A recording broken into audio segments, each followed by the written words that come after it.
وقل رب زدني علما. بسم اللہ الرحمن الرحیم. الحمد للہ وحدہ والصلاة والسلام علی من لا نبی بعدہ اما بعد. قال اللہ عز وجل قل یا ایہا الکافرون لا اعبد ما تعبدون ولا انتم عابدون ما اعبد ولا انا عابد ما عبدتم ولا انتم عابدون ما اعبد لکم دینکم ولی دین. آج ہم لوگ جس صورت کا ترجمہ اور مختصر تفسیر جاننا چاہتے ہیں اس کو سورہ کافرون کہتے ہیں. سورہ کافرون ایک ایسی صورت ہے جس کو ہم لوگ کثرت سے تلاوت کرتے ہیں اور نماز میں پڑھتے ہیں.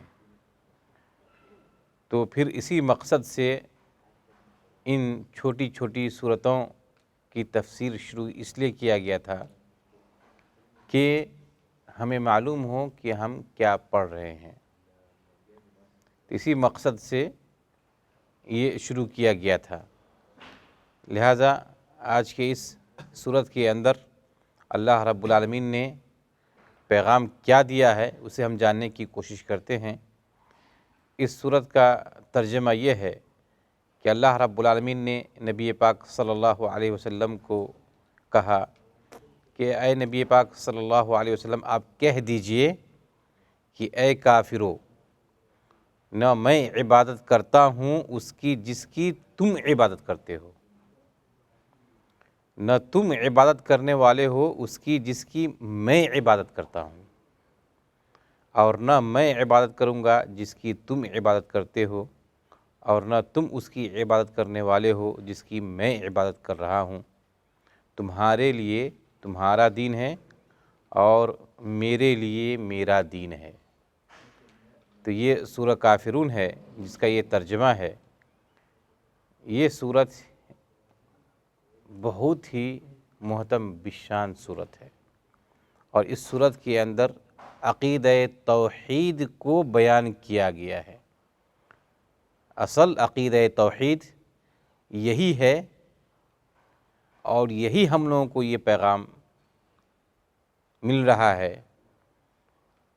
کہ اگر ہم اللہ رب العالمین کی عبادت کرتے ہیں، غور کریں اس چیز کو، اگر ہم اللہ رب العالمین کی عبادت کرتے ہیں اور ہم شرک اور اہل شرک سے برات کا اظہار نہیں کرتے ہیں تو یہ عبادت کسی کام کی نہیں ہے.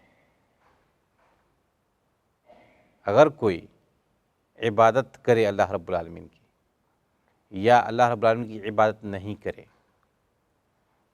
یہ غور کریں اس میں، اگر ہم غور کر لیتے ہیں تو ہم کو ساری بات سمجھ میں آ جائے گی کہ مشرکین جو ہے وہ اللہ رب العالمین کی عبادت کرتے تھے اور اس کے ساتھ ساتھ اللہ رب العالمین کے ساتھ شرک بھی کیا کرتے تھے. شرک، غیروں کو بھی وہ پکارتے تھے، جبکہ اللہ رب العالمین کا ہم سے مطالبہ یہ ہے کہ ہم اللہ رب العالمین کی خالص عبادت کریں جس میں شرک کی تھوڑی سی بھی آمیزش یا ملاوٹ نہ ہو. یہ عبادت قابل قبول ہے. غور کریں کہ اگر کوئی شخص اللہ رب العالمین کی عبادت کرتا ہی نہیں ہے وہ بھی خسارے میں ہے، اور جو اللہ رب العالمین کی عبادت کرتا ہے اور شرک سے برات کا اظہار نہیں کرتا ہے بلکہ اللہ کی عبادت کے ساتھ ساتھ شرک بھی کرتا ہے تو وہ بھی خسارے میں ہے. اللہ رب العالمین کو خالص عبادت چاہیے. دیکھیے سورہ کافرون سے پہلے جو سورت گزری ہے وہ سورہ کوثر ہے.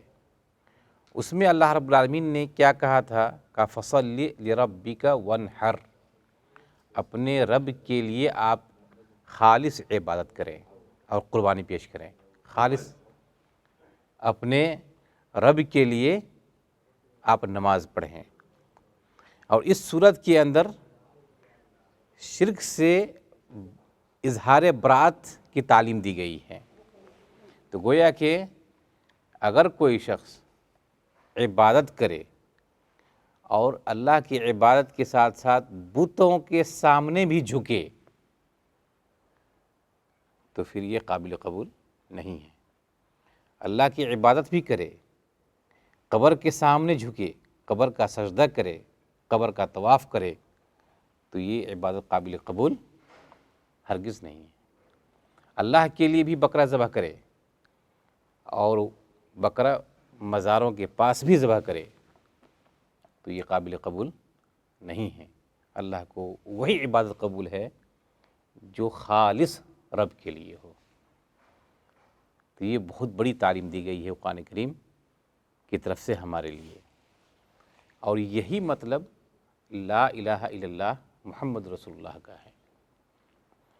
لا الہ الا اللہ کا اگر ہم معنی مفہوم سمجھ جاتے ہیں تو اس صورت کا معنی ہم سمجھ جائیں گے۔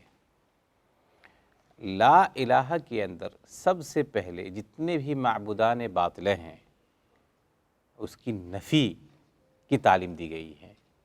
آپ اس کا انکار کریں، آپ یہ کہیں کہ کوئی معبود برحق ہے ہی نہیں، بالکل پہلے یہی عقیدہ رکھیں، کوئی معبود برحق ہے ہی نہیں، بالکل نہیں، ہم اس کو مانتے ہی نہیں ہیں۔ اگر ہم مانتے ہیں تو کس کو اب اقرار کریں، کہا الا اللہ، صرف اور صرف معبود برحق ہے کوئی تو اللہ رب العالمین ہے۔ سب سے پہلے آپ نفی کریں گے تمام معبودان باطلہ کا، یعنی کہ آپ انکار کریں گے، اس کے بعد اقرار کریں گے کہ اگر کوئی معبود برحق ہے تو صرف اور صرف اللہ رب العالمین ہے۔ میں کہتا ہوں کہ اللہ رب العالمین کا شکریہ ادا کیجئے کہ اللہ رب العالمین نے آپ لوگوں کو توفیق دی ہے کہ آپ رب کی عبادت تو کر ہی رہے ہیں، اس کے ساتھ ساتھ شرک سے آپ بچے ہوئے ہیں۔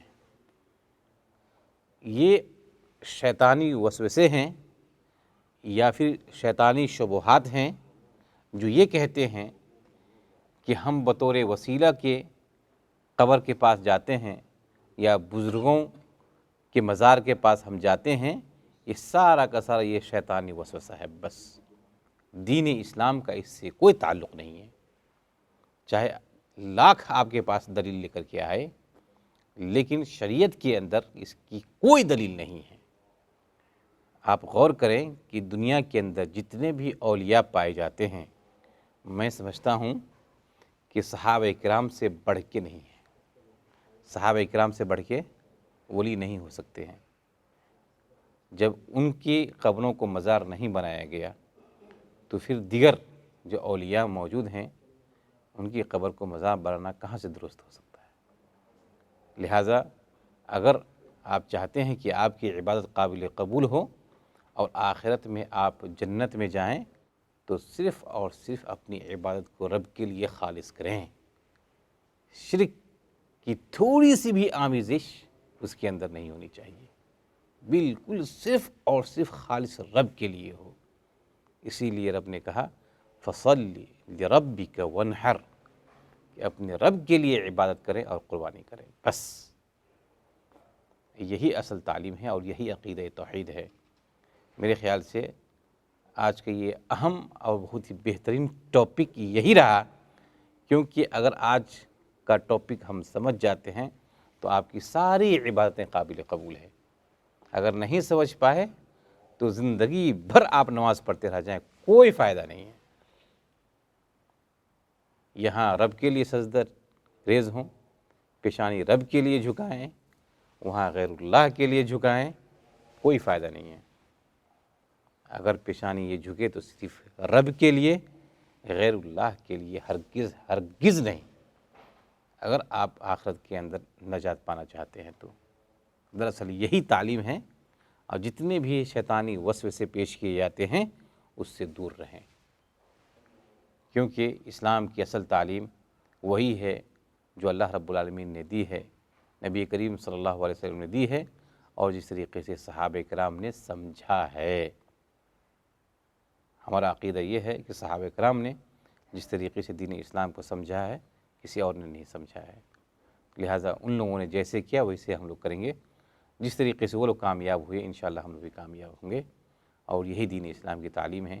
آخر میں دعا ہے کہ اللہ رب العالمین ہم لوگوں کو صحیح عبادت کرنے کی توفیق عطا فرمائے، خالص اللہ رب العالمین کے لیے عبادت کرنے کی توفیق عطا فرمائے، اور شرک سے بچائے۔